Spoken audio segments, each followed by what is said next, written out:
lagi berada di rumah produksi batik Sasirangan khas Tabalong. Dan aku nggak sendirian, aku ditemani oleh Ibu Rahmawati selaku pengrajin batik Sasirangan khas Tabalong. Nah, hari ini alhamdulillah aku berkesempatan ya Bu untuk mewawancarai Ibu tentang bagaimana sih proses produksi batik Sasirangan khas Tabalong, dan juga nanya-nanya nih ke Ibu tentang apakah Ibu menggunakan produk pinjaman UMKM, terus dari mana. Nah, mungkin tapi sebelumnya kita perkenalan dulu ya guys. Ya, boleh perkenalkan diri Bu? Ya, nama saya Rahmawati, pengrajin Sasirangan dan batik khas Tabalong. Ya, berarti udah berapa lama nih Bu rumah produksi ini dijalankan? Kira-kira berjalan sekitar 3-4 tahun sudah. Jadi dengan nama, tadinya kan saya per kelompok ya, sekarang sudah mandiri, saya punya brand sendiri namanya Zizam Collection. Ya. Berarti sudah lumayan lama ya guys, Ibu ini memproduksi batik Sasirangan khas Tabalong. Nah, yang membedakan batik Sasirangan, batik khas Tabalong ini apa sih Bu yang membedakannya dari batik-batik lain gitu Bu? Kalau batik Tabalong kita kan namanya khas Tabalong ya. Jadi kita berhubung kita di Kalimantan, jadi kita diinstruksikan sama Bupati Tabalong, kata beliau kita harus mempunyai motif ciri khas. Jadi Kalimantan ini kan ciri khasnya kan Sasirangan, ada Dayaknya, dan terutama kalau kita Tabalong kita memasukkan motif khas Tabalong. Jadi dalam satu kain itu kita harus memasukkan unsur motif Sasirangan, motif khas Dayak, dan motif khas Tabalong. Entah itu bisa yang bunga tanjung, entah bisa langsat, entah obor, nanti tergantung request. Seperti itu. Jadi ini bisa dipesan sesuai request ya Bu? Bisa. Jadi teman-teman yang mungkin mau beli nanti atau mau pesen, mau bikin seragam keluarga, terus seragam couple bisa pesan sesuai request ya.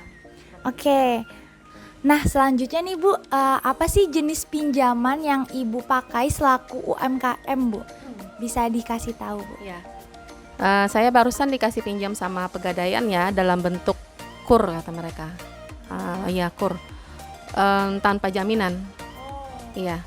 Jadi kur tanpa jaminan ya Bu. Itu berapa Bu pinjamannya Bu? Untuk awal ini dia kasih pinjam kemarin 10 juta. 10 juta dan tanpa jaminan ya Bu? Ya, seperti itu. Jadi teman-teman, Ibu Rahmawati ini menggunakan salah satu produk pinjaman dari pemerintah, yaitu kredit usaha rakyat dan tanpa jaminan ya Bu. Nah, bagaimana sih Bu pendapat Ibu tentang program pinjaman dari pemerintah ini? Selama Ibu melakukannya sudah berapa lama Bu nih? Melakukan apa maksudnya? Pinjamannya? Iya, pinjaman Bu. Program pinjaman kur ini kan kemarin informasinya dari Pegadaian kan baru nih. Jadi kalau saya sebagai nasabah Pegadaian sudah lama. Jadi mungkin mereka memberikan kita pinjaman kur ini karena sudah ada kepercayaan Mbak ya. Jadi mereka berani meminjamkan kita kur itu senilai 10 juta itu tanpa jaminan, karena mereka sudah tahu kita ini sebagai UMKM sudah berjalan beberapa tahun, dan kita sebagai nasabah aktif di Pegadaian itu, mungkin mereka mempercayakan kita memberikan pinjaman kur itu tanpa jaminan.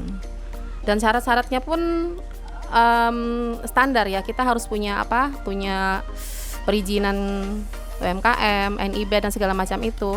Karena kita sudah berjalan 4 tahun, otomatis kita sudah punya perizinan itu Mbak. Iya.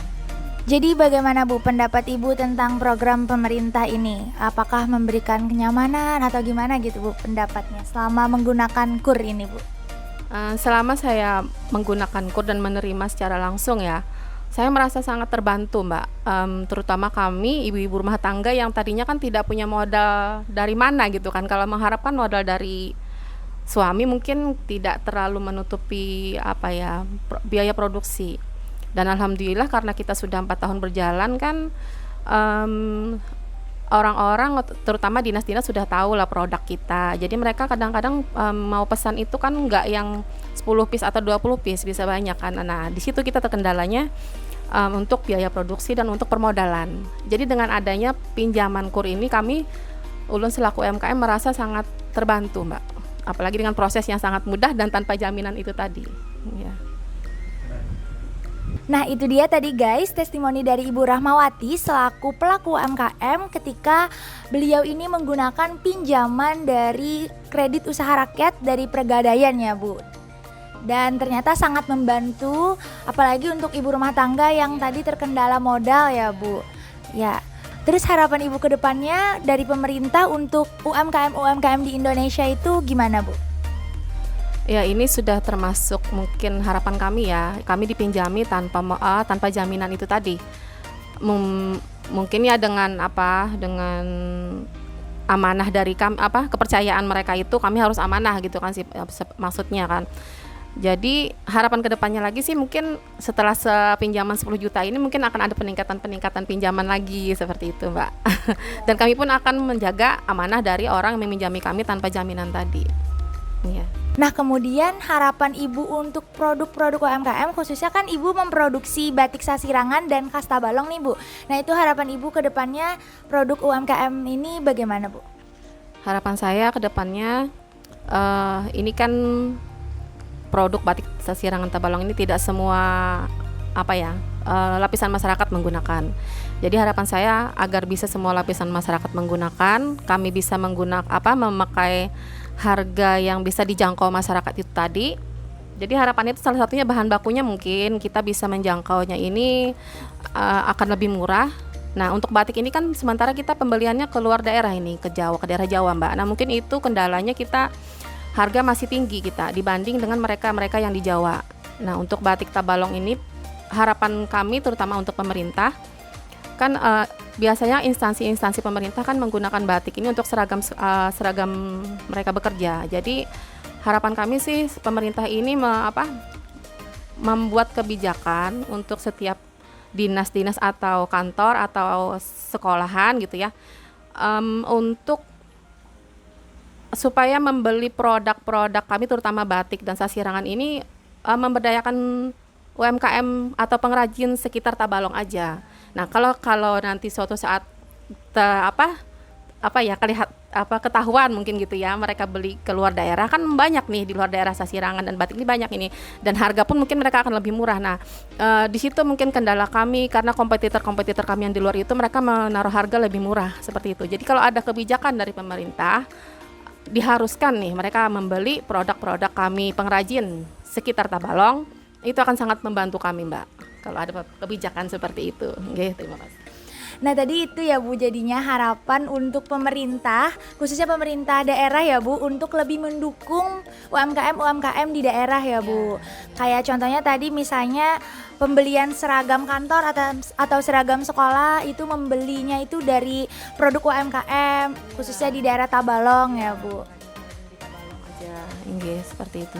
Karena ini juga batiknya khas Tabalong ya Bu, ada unsur-unsur khas Tabalongnya tadi seperti langsat, kemudian tugu obor ya Bu. Iya. Ya itu dia tadi guys wawancara singkat aku dengan Ibu Rahmawati selaku pelaku UMKM di Kabupaten Tabalong.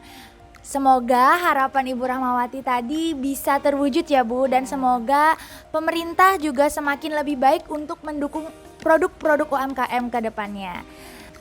Sekian podcast 151 Bependiran kali ini. Semoga video kali ini dapat bermanfaat untuk pemirsa semua. Jangan lupa like, komen, dan subscribe YouTube KPPN Tanjung Provinsi Kalimantan Selatan. Sampai ketemu di podcast episode berikutnya.